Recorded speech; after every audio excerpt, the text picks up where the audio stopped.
একটা গল্প আমরা ছোটবেলা থেকে আমাদেরকে পড়ানো হয়েছে, আমরা পড়েছি, বারবার করে শুনেছি। একজন কৃষক তার ছেলেদেরকে ডাক দিলেন এবং প্রত্যেককে আলাদা আলাদা একটি একটি লাঠি দিলেন এবং বললেন যে তোমরা প্রত্যেককে এই লাঠিটা ভেঙে দেখাও। সবাই এই লাঠিটা ভাঙতে পারলো। যখন সেই লাঠিটা একটি মুষ্টিবদ্ধ করে সবাইকে দেওয়া হলো, কেউই আসলে এটা ভাঙতে পারলো না। আমাদের মনে হয়েছে যারা এই জুলাই গণ অভ্যুত্থানকে ধারণ করে, লালন করে, জুলাই গণ অভ্যুত্থানের যে চেতনা, যে স্পিরিট, যে আকাঙ্ক্ষা, সেটি বাস্তবায়নে, সংস্কার বাস্তবায়ন কাজ করতে চায়, মনে হচ্ছে প্রত্যেককে আসলে একত্রিত হওয়া উচিত, একটি বান্ডেলে আসা উচিত, একটি প্ল্যাটফর্মের নিচে আসা উচিত।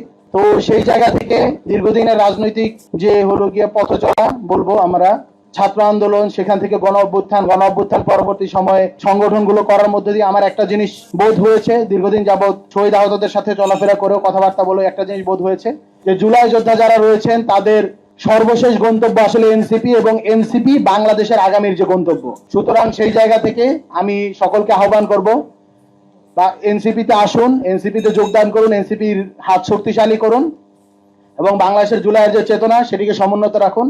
এবং একই সাথে বৈষম্য বিরোধী ছাত্র আন্দোলনে আমার যারা ওল্ড কমরেডস রয়েছেন, সারা দেশে আমাদের কমিটির রয়েছে, তারা অসংখ্য সমর্থন জানিয়েছেন আমাকে, তাদেরকে আমি ধন্যবাদ জানাচ্ছি এবং তাদেরকে কৃতজ্ঞতা, তারা না থাকলে হয়তো বা আজকে এই জায়গাটাতে আমি বসতে পারতাম না। তাদেরকেও ধন্যবাদ জানাচ্ছি এবং এই বলে আমি আমার বক্তব্য শেষ করছি।